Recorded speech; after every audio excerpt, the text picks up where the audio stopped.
Joffrey, Renly, Robb Stark are all thieves. They'll bend the knee or I'll destroy them.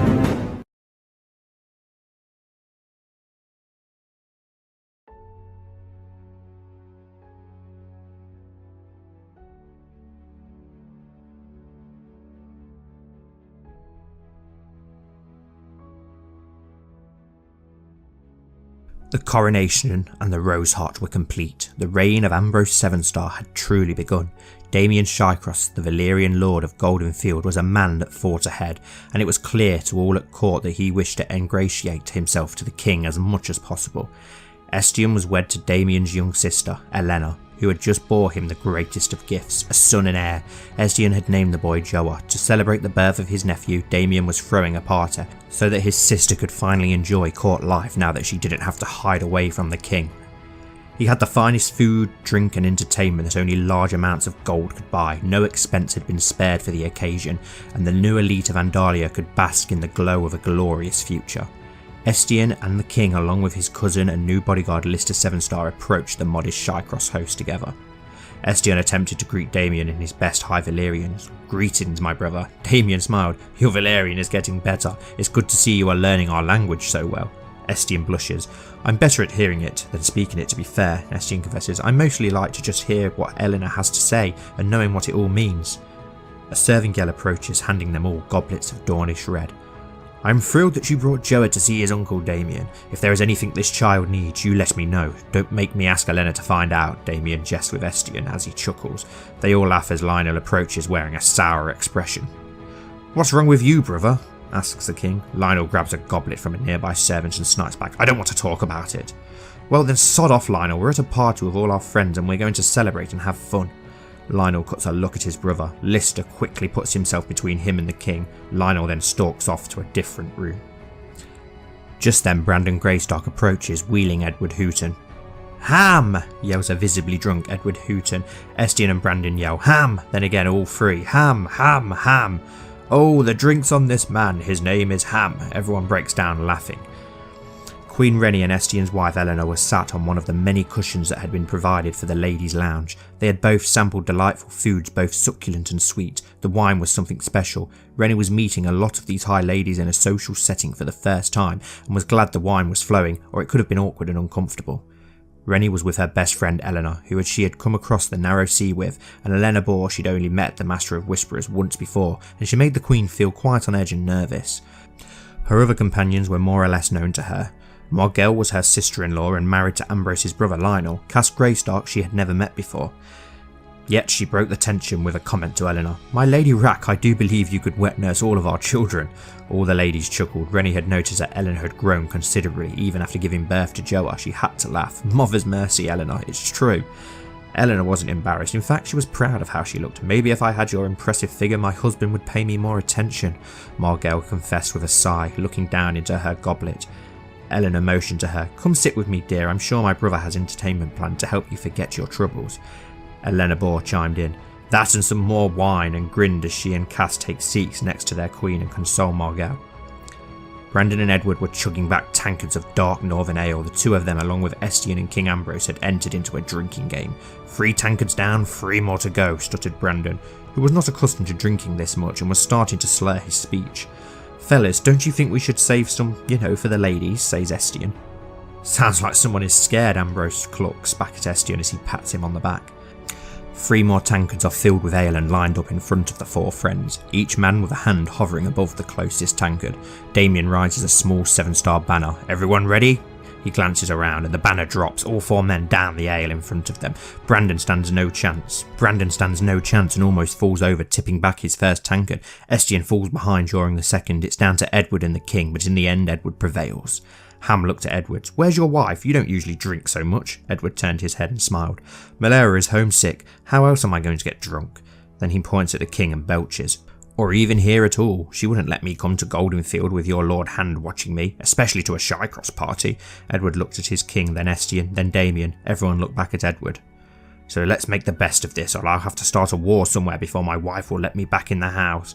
Damien hands Edward a small flask of brandy and pushes his chair to the entertainment. Finally, the two groups meet in a small room and Damien dims the lights low and summons dancers from across the gnome well to entertain the young nobles of Andalia. Ambrose takes his place next to Rennie and Estienne sits between Eleanor and Margel. Then Damien stands and announces, "Lords and ladies, behold true Esossi entertainment." The dancers are scantily clad and gorgeous and physical to look upon. The music and wine flowed, the dancers gyrated and excited and passions were inflamed. Everyone sways with the dancers' motions, a pipe is passed around, a dancer grabs Lord Hooton, then Eleanor joins the dancers. Rennie and Ambrose succumb to their desires and leave the room. Brandon and Cass shortly follow. Somewhere in all the party Eleanor and Damien have vanished. Suddenly, Eleanor grabs Estienne and Margel by the hand and finds a room for themselves. The light is just beginning to be visible. Morning is coming. Estienne wakes up and notices his wife naked on one side and Lady Margel equally naked on the other side. Oh no, what have I done? He was thinking Eleanor was going to be mad until he remembered, hang on, this was her idea. He still had to tell Lionel. Estienne untangled himself from Eleanor and Margel, who in turn spooned up next to each other. Eleanor called out in Valerian, "Come back soon, lover," or brother. Estienne wasn't certain with Valerian, it was confusing. He pulled on his breeches and shirt and rushed to find Lionel. He burst into Lionel's chambers unannounced, forgetting his courtesies in his panic and regret, only to find the prince abed with another woman. Hang on, not a woman, a man! It was a Lyseni sellsword, Leonor. Estienne had heard rumours around court about Lionel, everyone had, yet he didn't think them to be true, although it all did make so much sense. Prince Lionel, I'm sorry to disturb you, but we must talk, it's very important. The prince shot up in a panic fluster, stumbling out of bed as naked as the day he was born. Estienne, what the hell are you doing here? It's not what it looks like, I can explain. Yes, we must talk, Estienne, you're right. Please join me for breakfast, I can explain.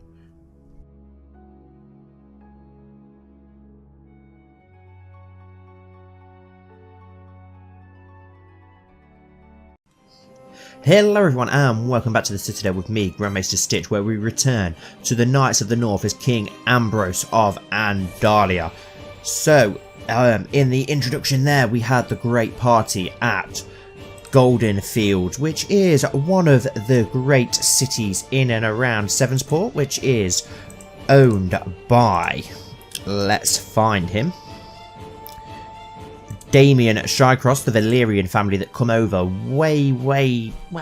long time ago during Enger's reign, who paid a lot of money to be allowed to come in, but we've had the party there to celebrate the coronation of Ambrose, sorry. But yeah, they've all... And then obviously we had the great tourney as well in the last episode, which is in Andalia is known as the Rose Heart, the great tourney of Andalia, when it involves all the kingdoms and it's hosted in Sevensport. It's called the Rose Heart in honour of obviously the late Lord Stefan, the Sword of Whitford of a White Star, the great tourney knight who used to just destroy every tourney he took part in. No one else got a look in when that guy was around. But yes, so we had that great tourney, and the champion of that tourney, if you remember from the last episode, a little bit of a recap for those, just in case you can't quite remember. The champion was, where is he? Where is he? Well, we found a door sorter, but yes, it was Edric Firehand, the great burnt and scarred knight, who is one of my favourite custom characters. He's a bit of a douche, but he's a great... Well, he's not a douche, he's just a bit of a racist towards people who aren't Andals. So he's very just medieval, as you'd expect. But yeah, he destroyed the tournament and earned first prize in the regional tourney win of the Rose Heart. So yes, here we are with Ambrose. Now, I did notice that a couple of you commented in the comments that you'd like a little look around Andalia, just to check in on the lords, and just so that people get confused. I understand that obviously this is very story based. It's actually like watching Game of Thrones, isn't it, where you can lose track. So yeah, we will go around. Obviously we have Sevensport, the capital in Andalia, which is obviously the king's seat, King Ambrose. And then Oldcastle to the south is House Bloom, one of the original houses that came over with Enger. We have Lord Colmer. Don't forget you can watch the history and lore videos to try and catch up on this stuff, which I am putting out there to help with the history and lore. To the north we have the Rose Hearts, which is Medgar now, which is one of the founding houses of Andalia. Whitford to the west is House Josso. we've got an interesting thing about them, so we will be coming back to them in a minute. Sevensguard, which was formerly Moat Cailin, is owned by the Red Guards. Silverreed is still the Fens. And then we have the Warriors' Way, the High Lordship to the north here, which is ruled over by the Racks of Hornwood. Massive family now, as you can see. To the east, we have Morgoth in Warriors' Watch, formerly Widow's Watch, who is married to a member of House Sevenstar, who is pregnant, so hopefully they'll finally get a male heir of House Morgoth. I really hope they do. Then we have Maiden's Gate to the south, which is the Blue Stars of House Sevenstar, and then the Black Sheep Hills, which is House Lancer, who... oh, okay, yeah, Faith of the Seven, sorry, but yes, he is the only Thirstman... oh no, we have two Thirstman Lords, don't we, because obviously we have the Silverreeds, but they are worshippers of the Old God still, so we do have two Thirstmen Lords now. But yeah, that was just a quick recap, but we will go over it more in lore videos and such, and where you can find out more. Well, feel free to ask in the comments anything if you're confused about anything lore-wise, and I can fill you in on anything like that. But yes, so a lot of interesting stuff is going on around Westeros. Obviously, as we know, in a recent episode, the Wildlings defeated the Night's Watch, taking the wall. We did not take part in that. If they try and venture further south, we may be forced to take part. Obviously, all our small folk want us to take part in that, because they're all Thirstmen, the majority. They know the threat of the Wildlings. Obviously, the Andor Lords, not so bothered, but it's... that they see the Starks and the Firstmen as savages. They see the Wildlings as savages. Let them kill each other. But obviously our Firstmen, not so keen on the idea. So maybe, who knows, we might have to put our differences aside and form an alliance with the Starks at some point, which would be very interesting, just so we can push the Wildlings back. And then it's not good to have the wall fallen if other things were to come down from the north. But yeah, the Riverlands, as you can see, are still the same. The Vale is the same. The Rock, still looking pretty strong, as is the Iron Islands and the Stormlands. But then the Reach is a complete and utter mess. Dawn has been unified under one Andor invader who invaded and has managed to get all of Dawn together. And now he is at war with the Reach, which is owned by the Redderins at the minute. But yeah, he is invading the Reach to take over the Reach, and they are winning very, very heavily. They're 98% in favour of Dawn, so they're about to win any moment. And then the Reach are also under attack from Dudley Josso, who is one of the lords of our realm. Obviously, the Jossos of Whitford. His third son, who, because of sons and grandsons, I think he's about 6th, 7th in line, has decided to get a great host and try and carve out his own lands in Old Town. And he would probably, if it wasn't for Dawn, he probably would succeed. He is 51% winning that war, but it looks like Dawn are going to take the Reach before he gets a chance to get his own lands, which is a shame, because it would have been cool to get an extra little kingdom down there. But it'll be interesting to see what sort of mess goes on down there. And then back over in Andalos, the coastlands, these 3 provinces here, which are ruled over by House Silvereye, who decided to, I don't know why the hell they've gone over there, but they've took over that land. And then Sevens River are the only provinces still existing in Andalos. The rest are either ruins or they have fallen to Valyria. So God knows what Silvereye went over there for. Who knows? He's lost the plot.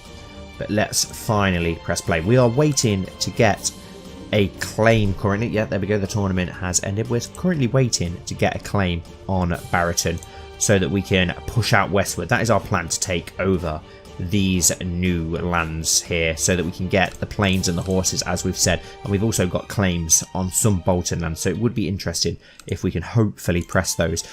Speaking of Lord Bolton, as you can see, he has the High Lordship of the Dreadfort lands, what would be the Karstark lands, and the Barrowlands. So he has actually amassed quite a lot of power, so he's quite worrying.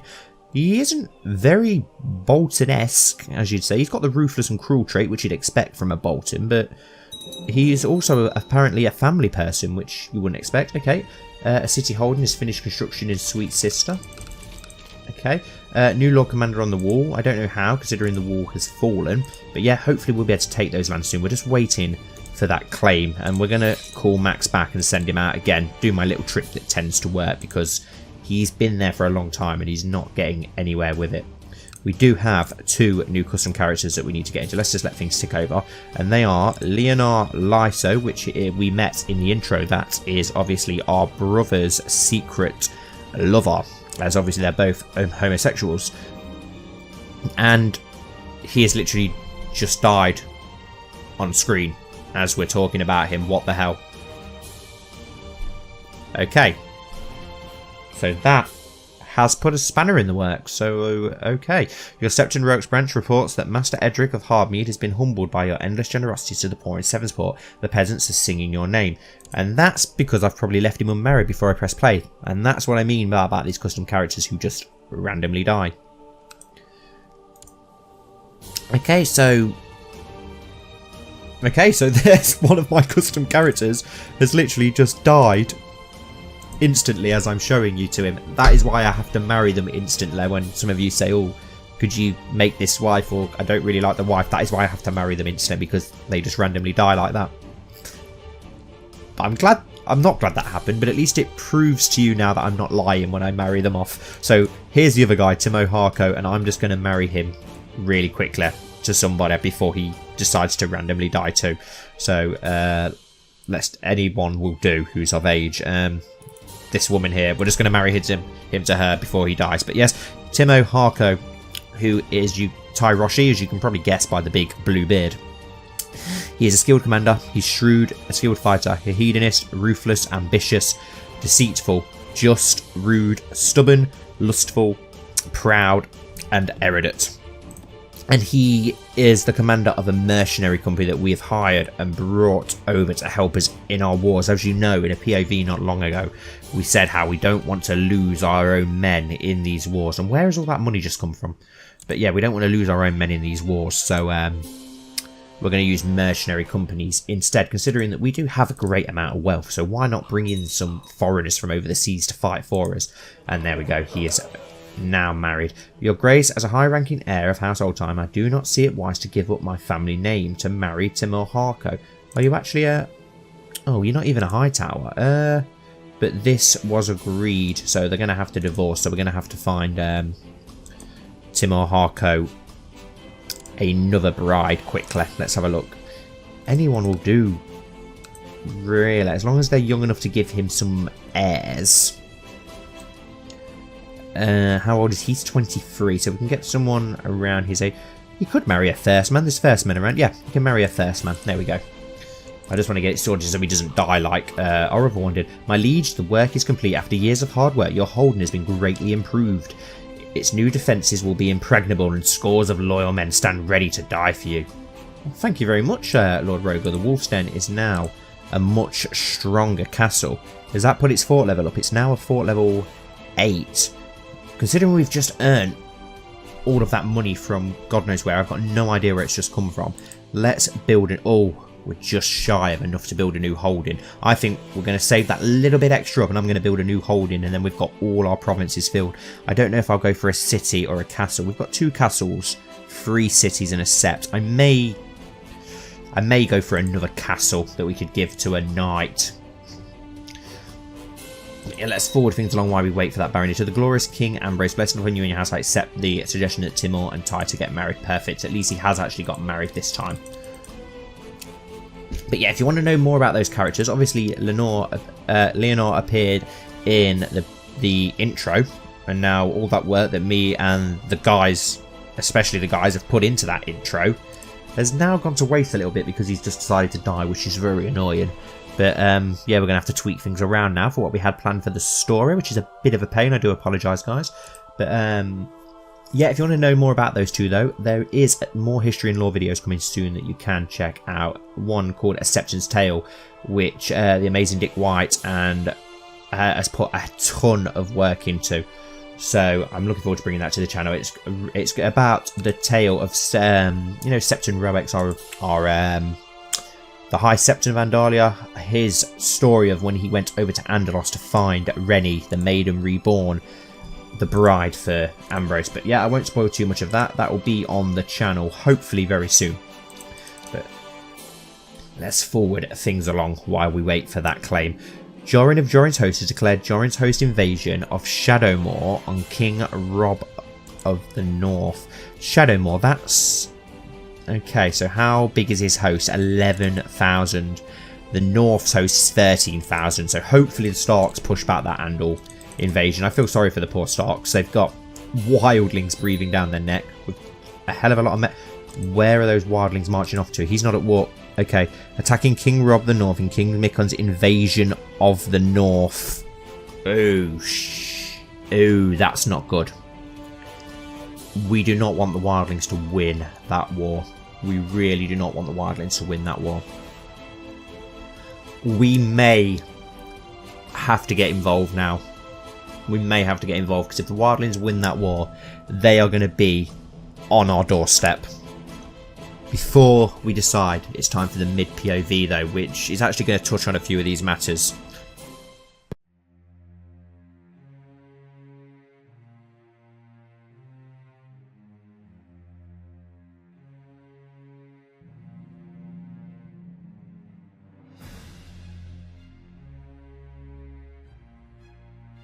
Colmore Bloom sat at the head of the table of the old castle council chamber in his late father's dark oak seat.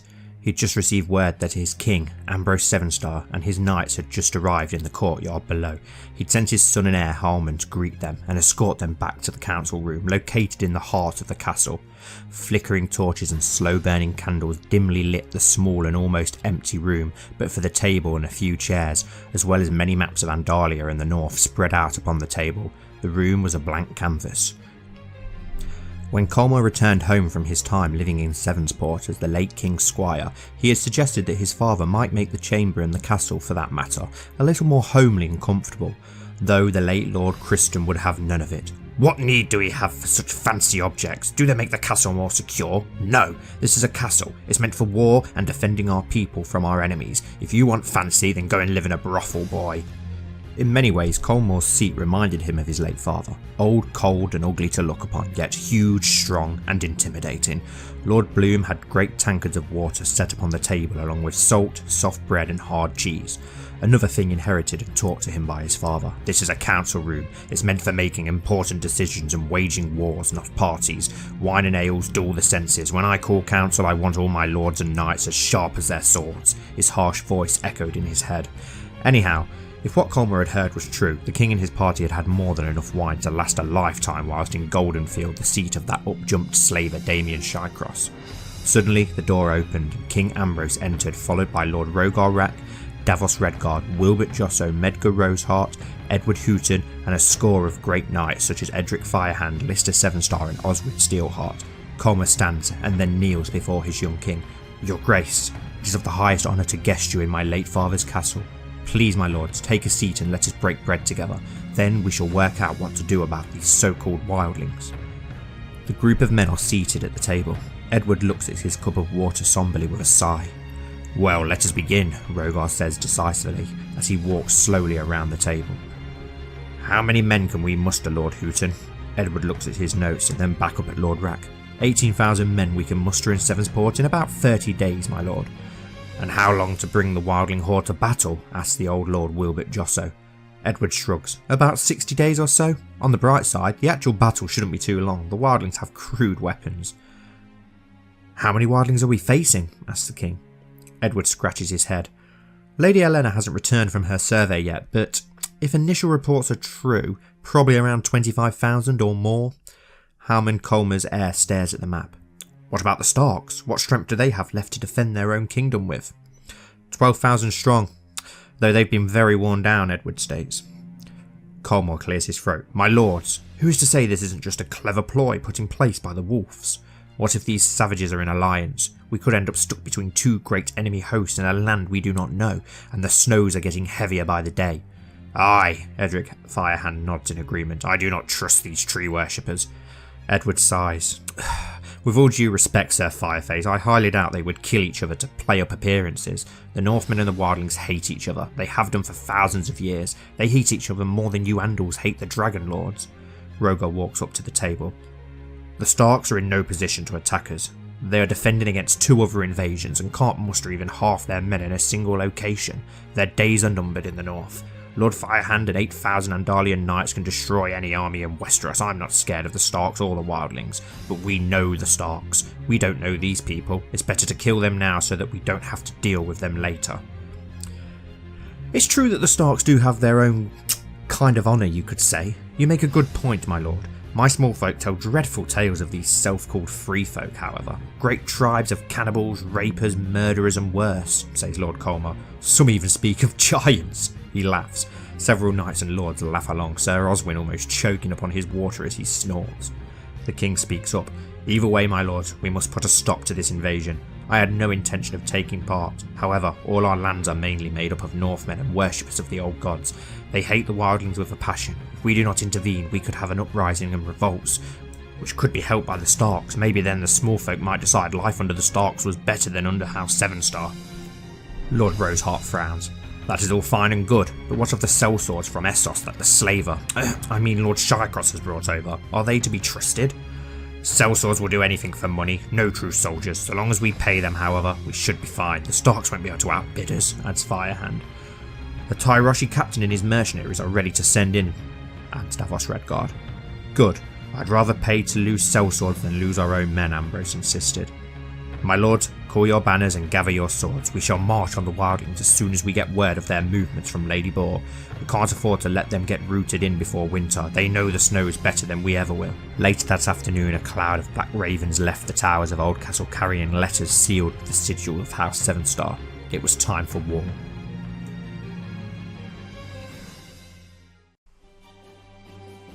Okay, so that is the mid POV done, which took place in Oldcastle, the seat of House Bloom, who, and a lot of the Andal loyal lords, as we found out in that POV, are getting a bit worried about all the foreign courtiers that are now coming to the Andal Kingdom, and the Thirstmen and the Valyrians and the Free Cities and the Chokus Nye that randomly turned up, etc.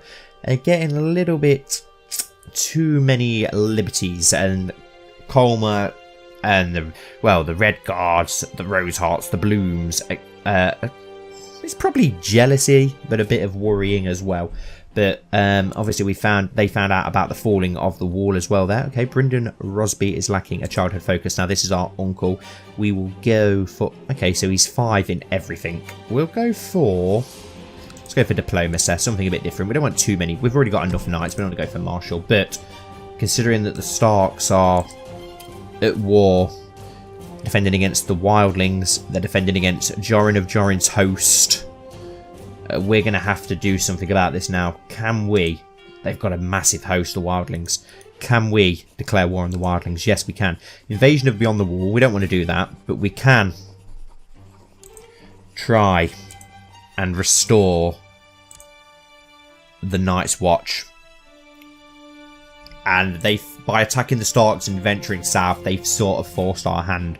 We are going to have to get involved. And as you can see, Dawn has taken over the Reach now. I've never seen Dawn look so powerful in any of my playthroughs. It's normally Dawn the weakest and full, as we know in the Iron Price series, where we are absolutely butchering them. But yeah, we're going to have to get involved. We're going to have to actually aid ourselves with the Starks and declare war on the wildlings. We're going to have to get involved because we can't have the wildlings getting that much power. If the wildlings will win that war, the Starks are involved in 2 wars at the moment. They've got obviously the Andal invasion and that, so they've got no chance of winning. They'll lose both if we don't get involved.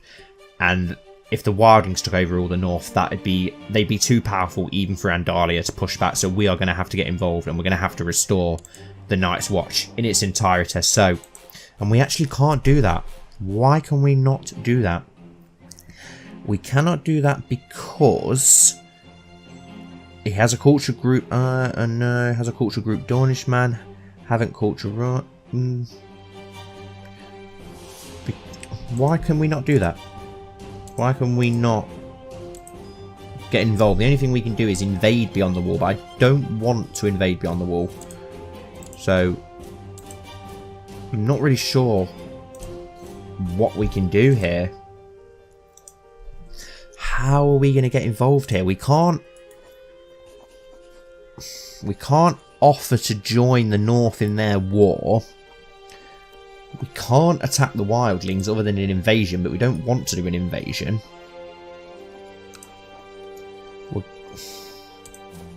We can try and claim Eastwatch. Why can't we restore the Night's Watch? What is the actual reason?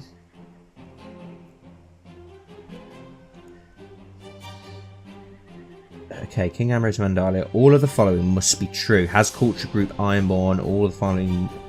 Why do we have to have culture group Ironborn to restore the Night's Watch? We have to be first, man. Has no, yeah. So we have the culture Andal. We have to neighbour the wall.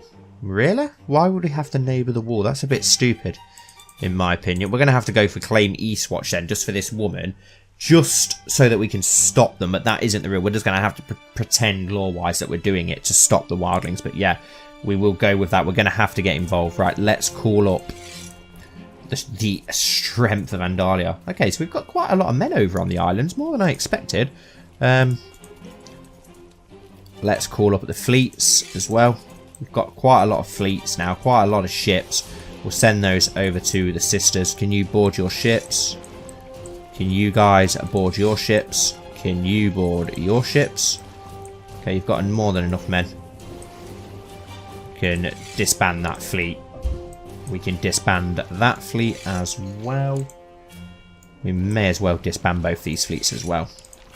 And let's try and get all our men together to meet up in Sevenstar, and then we'll get our commanders and such sorted. But we're going to have to attack the wildlings, but we can't let them push the Starks back. They'll take the lands that we want. We're going to have to intervene. We've got to intervene. Okay, what quality of education would you like to purchase for your brother, your uncle Brendan? We will spend Hyla in his diplomacy education.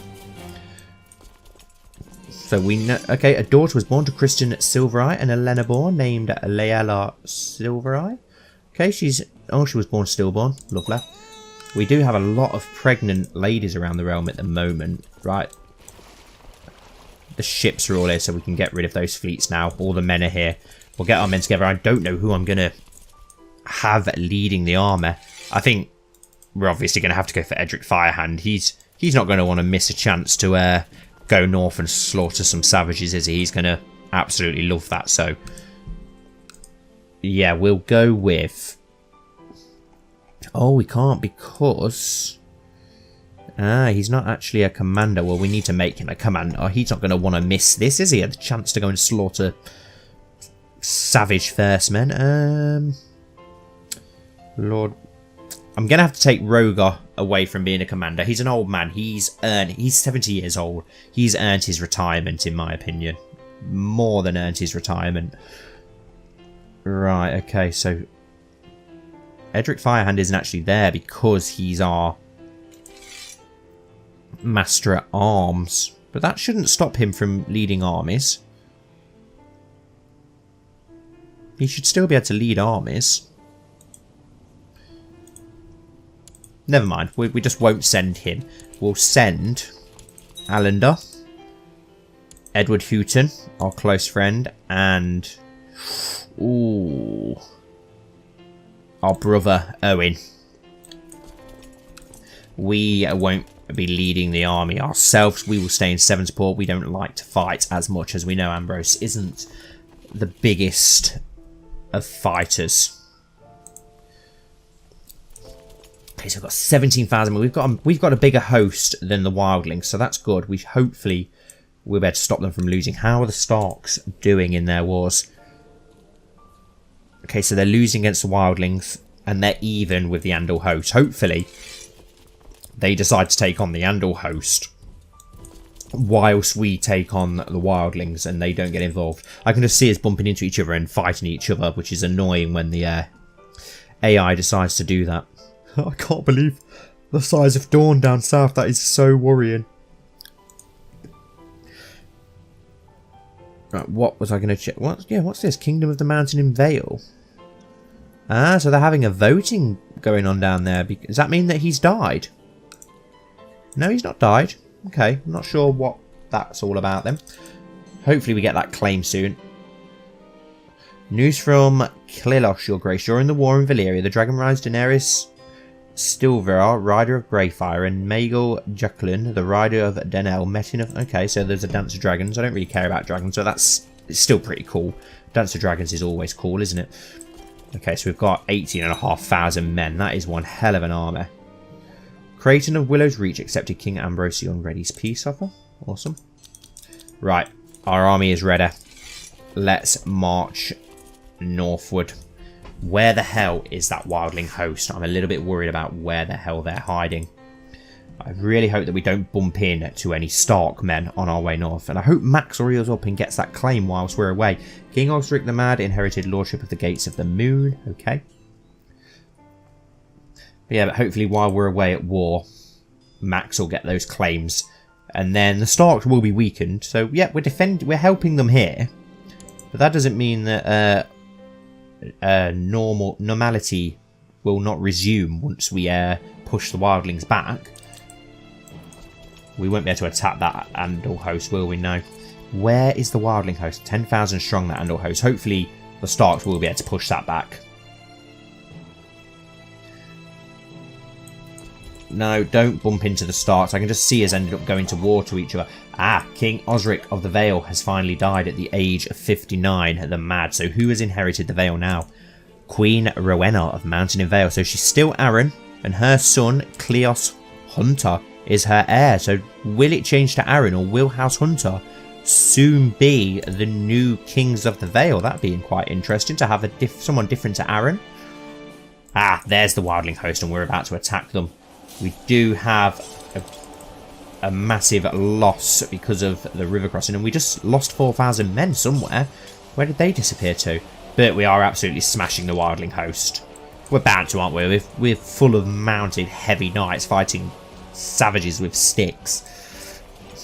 They've probably got some giants or something in their host, but we've absolutely smashed them. Absolutely smashed them. Your Grace, sometime now I've been in the employ of Archon Trigo. Who are you? You're a Valyrian. No. No, thank you. We don't want any more Valyrians.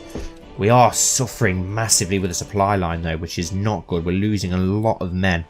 But we will go and push the wildlings back. And hopefully the Starks will take care of the Andal invasion while we do so. Lord Coleman of the Sisters has formed an alliance with Lord Wilbert, the Bane of Hornwood. Okay, interesting. House Sunderland and House Josso are now in an alliance, but they're both loyal to us, so it shouldn't matter too much. Right, let's go crush this wildling host and push them back beyond the wall where they belong. Make sure they don't... Wow, they've got so many men. We're 7,000 here, 7,000 there. All over the shop. Hopefully they're marching back to try and fight us. It's like fighting the White Walkers when you do the flipping War for Dawn, this is. Yep, and someone is going to attack us. 7,000 men. Very stupid of them to do so. There we go. We've managed to lift the siege on the North Road. Come on then. Come fight us, wildling host. You've got no chance. No chance at all. 7,000 men. Absolutely crucial. We should win this war pretty easily, but mainly to replenish those event troops that they obviously had from the Horn of Winter. We really need to put the wildlings back in their place and lower their amount of men, because they have got a huge army. Oh, and that's something I forgot to say at the beginning of the episode. I've got a little bit of a surprise for you. You might not be that excited about it, but it should, all being well, if you go down, if everything went well, if you go down into the description of this video, there should be a little link to a save file so that you can play the Knights of the North from the start of this episode. So it will be the year 6657 and you will play as Ambrose Sevenstar. But because I started this series before the update, and if I update the game it crashes Knights of the North, you will have to have version 1.9 of the mod installed to play the Knights of the North. But yeah, you can play my save file. Some of you might be interested in that, to have a little go with the Knights of the North and have a little play around with it, and hopefully it'll be something you enjoy. If not, ignore the link, but I know some people did ask for that. But yeah, if you go down there you should be able to find it, and hopefully you'll enjoy that, guys. Consider it a late Christmas present. Right, let's go smash this wildling host. Father, father, calls Alice, pulling my arm, pleading to play with her and her latest toy, completely oblivious to all the important work I am in the middle of. Yet, how could I say no to such sweet, innocent exuberance? Alright, Alice, what is it? Right, let's see if we actually improve any of her stats. She gained 1 stewardship. Interesting. Right, that wildling host is getting away. 6,000 men. How are the Starks doing? We've got to keep an eye on how the Starks are doing. They are losing 6% to the wildlings, and they're losing 10% to the Andor host. For goodness sake, the Starks are completely useless in this playthrough. Then again, we have weakened them so much. I probably shouldn't have said that, because if it wasn't for us invading and taking most of their most prosperous land, they probably wouldn't be in such a state. Oh, a son was born to Lord Josso. God, he is a bit old though, isn't he? But it was born stillborn. At least he's got plenty of heirs, so he's not losing a great amount. Don't you dare attack us, Stark host. I can just see that Stark host attacking us. We'll end up smashing it completely, and then the Starks will lose because they were stupid, even though we're trying to help them. Right, let's crush this host up in the mountain clans. There we go. Yeah, it's an easy victory. Even with their advantage, it's going to be an easy victory. And we'll just sweep the ground with all these wildlings. Get rid of all those event troops. Yeah, we're absolutely slaughtering them. Right, let's march up to Eastwatch now and get it under siege to try and win this war. Sir Davos of Sevengard has formed an alliance with Lord Rogar the Priest Hater. Okay, that's good. It's good that everyone's getting along.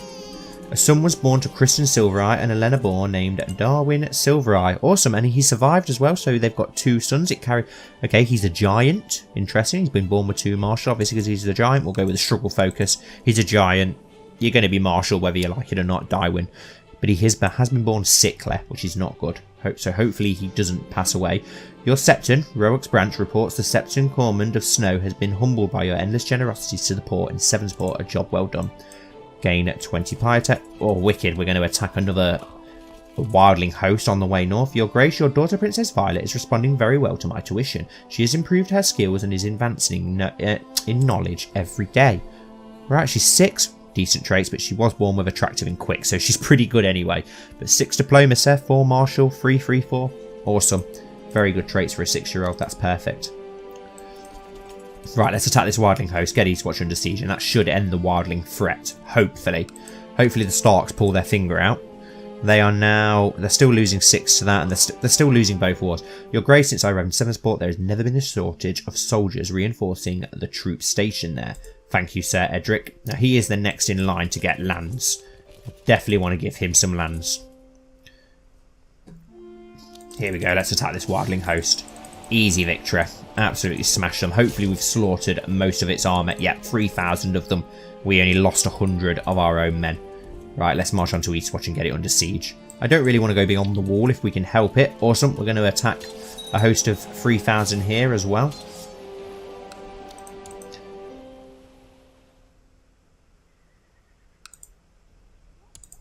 A great victory.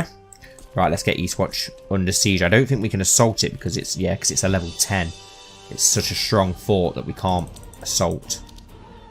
So we're going to have to just grind it down, but we're losing men. Your Grace, I, Mohor Snow, sincerely ask you that I be allowed to pursue a career at the Citadel in Old Town.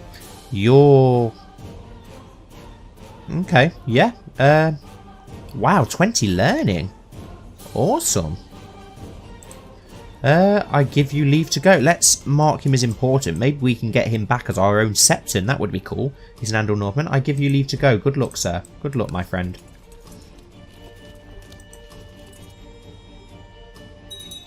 God, it takes so long to siege, even though there's only 200 defenders, just because it's on the wall. No matter how many times I try to point out the virtues of Marshal Edric Firehand, my wife Rennie won't listen. She cannot take no for an answer.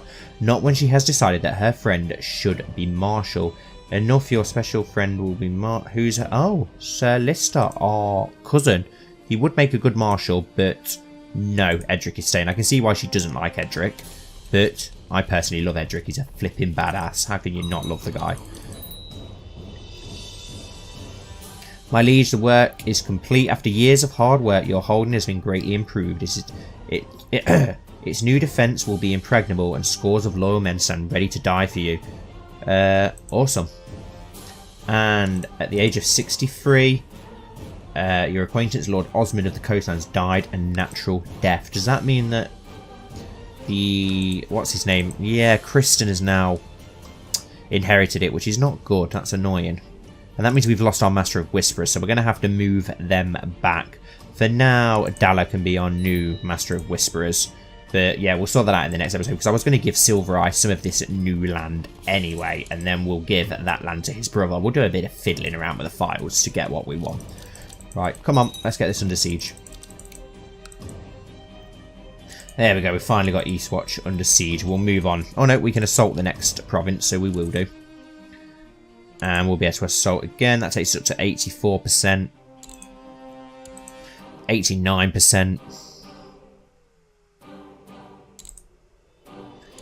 92%.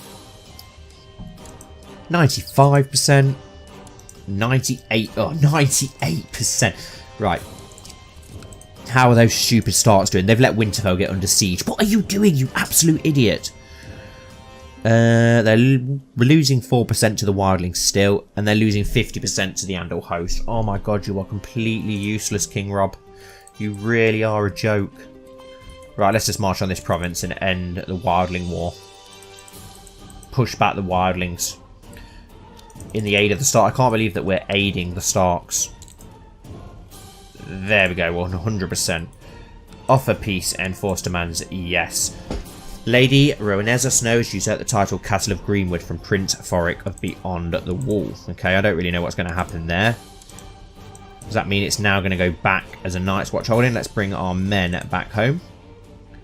Is that now independent? Or is it just independent? And it's owned by an Andal. Okay, not really sure what the hell is going on there. That's Ermin Salazar's wife. What the... what? No idea. No idea. But we've managed to crush the wildlings and stop them defeating the north, which was the main idea lore-wise. King Ambrose Sevenstar, I hereby invite you to participate in the tourney of Whitford, where the knights residing near Whitford shall test their mettle. Chance to prove my worth. I would be honoured to come, Lord Josso. What's going on down south? Dawn ain't attacking anyone else, are there? I don't like the orange because now it looks like the Reach. The Reach doesn't look as fertile when it's orange and not green. Right, let's get the men south as quickly as possible. Yes, I shall ready my horse. The Tawny Herald announces a competitor to the next joust. You have been drawn against Sir Davos Redguard. Now, that's not the nicest one because he's quite a good knight, but we're better, so let's go for it. As you close in on your opponent, you see an opening. You deftly guide your lance in to strike whilst evading their charge. Hit. You and Sir Davos Redguard collide fiercely, both lances shattering your hail as you both ride on as still a horse to the other end of the lists to take a new lance from a squire. You notice Sir Davos is now bleeding profusely from a wound, but he urges his mount on for another charge regardless. This will give me an advantage. I hope we don't kill him. As you close in on your opponent, you see an opening. You deftly guide your lance in to strike whilst evading their charge. You expertly struck Sir Davos with your lance right in the middle of his breastplate, causing your lance to shatter into 1,000 pieces. As he is sent flying from the saddle, the crowd gives a great cheer at your victory and is relieved to see Sir Davos is unharmed. You have been declared the winner, defeating Sir Davos Redguard. Who's next?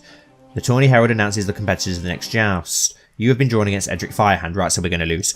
You mount your charge and take a lance from your squire and ride to the end of the list as Edric does likewise. Then, on cue, the horses break into a gallop.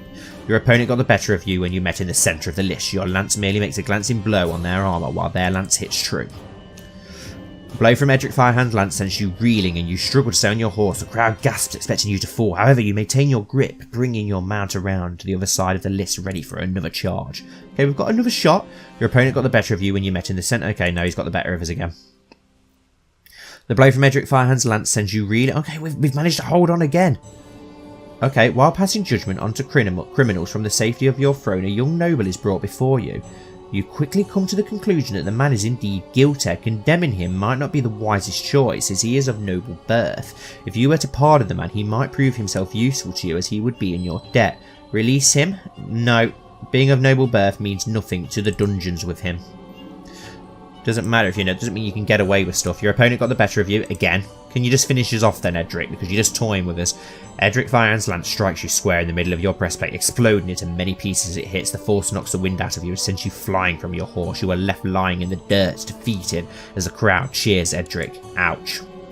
I only reached the semi-finals of the tourney, having been finally knocked off my horse by a superior jouster. Though my glory is lessened this day, I can still claim a purse from reaching the final rounds. Awesome, 10 gold, 10 prestige. Edric Firehand has been declared the winner, defeating you. He's probably going to go on and win the whole thing, isn't he, I'd imagine. Edric Firehand and Owen Steelheart were the next to joust in the list. After many tilts and broken lances, Oswin was eventually on horse, leaving Edric to be declared the winner. Yeah, so he's now going to have 2 tourney wins, isn't he? My rival, Angai Silverhigh, has expressed a desire to get married. Marry as you please, I do not care. Do what you want. After many tilts over several days, only 2 knights remained undefeated. Edric Firehand and Sir Harman Bloom faced each other in the final joust. After many tilts of finally executed jousting, Sir Harman was on the horse, leaving Edric Firehand to be declared the winner of the tournament. There we go, so he's got a regional win and a small tourney win. Now we're going to get our soldiers back home, please, so that we can disband them. Considering we just lost a load of men for nothing just because the starts are useless. Tourney of Whitford has ended. What a fine competition it was. And I've just realised we've turned 30, so now we look that little bit older. He looks so much like Engar, it's ridiculous. How old is Renna? 31. Damn, we need to get her pregnant. We need a male heir. Desperately. Right, let's disband. Let's disband the troops. Lady Jance of Greenstar has inherited Castle of Greenstar from Sir Lennox Greenstar. Oh no, he's died. So his sister is now the lady. We best arrange a marriage for her then, haven't we? Oh no, not to Lister. No. We want a matrimonial marriage to... Who have we got? No one really. Robar? Yeah, why not? To keep the Green Stars around. We don't want them to die out. At the age of 32, your cousin Sir Lennox Greenstar was unfortunately killed in a tourney joust by Lord Rogar. Rogar, you killed our cousin. You killed a prince. Does that actually come up in his kills? Yes, was unfortunately killed in a tourney joust by Lord Rogar. 72, and he's jousted and killing people. Guy's a beast. Oh no, I can't believe he just did that. Fair enough. A daughter was born to Sir Estienne Rack and Elena Shycross named Lollis. And, oh, she's a bastard. Oh, hang on. Whoa. Oh. Well, that's interesting. That is very interesting. So it turns out that Elena Shycross is having an affair with Max Richards. Yes, she is. She's having an affair with Max Richards. Interesting. Well, that's not good for Lord Rack, is it? Not good at all. She's very lustful, as we found out in the intro, so that just adds to how lustful she is. Let's know in your house. I've decided to accept your suggestion that Robar and Lady Janice get married. Perfect. Hopefully you produce some Green Star offspring, as the family may now go extinct thanks to Rogar. Can we build a new holding? No, we've not got enough money yet to build a new castle. Looks like the Andal host is now losing. Does that mean the Starks are now winning? They're still losing to the Wildlings, but they are winning against the Andal host, which is great news. Great news. We've managed to save the day for the North. But we will end this week's episode here, guys. Thank you all so much for watching. As always, I really do appreciate it. Please do not forget to like and subscribe and comment down below so that we can chat and whatever. And don't forget to check the description if you want to play the Knights of the North yourself. I will forward things slightly off screen just so we can get this claim, so that in the next episode we can go westward and finally take the Barrowlands. But yeah, thank you so much for watching. Hopefully I'll see you very soon.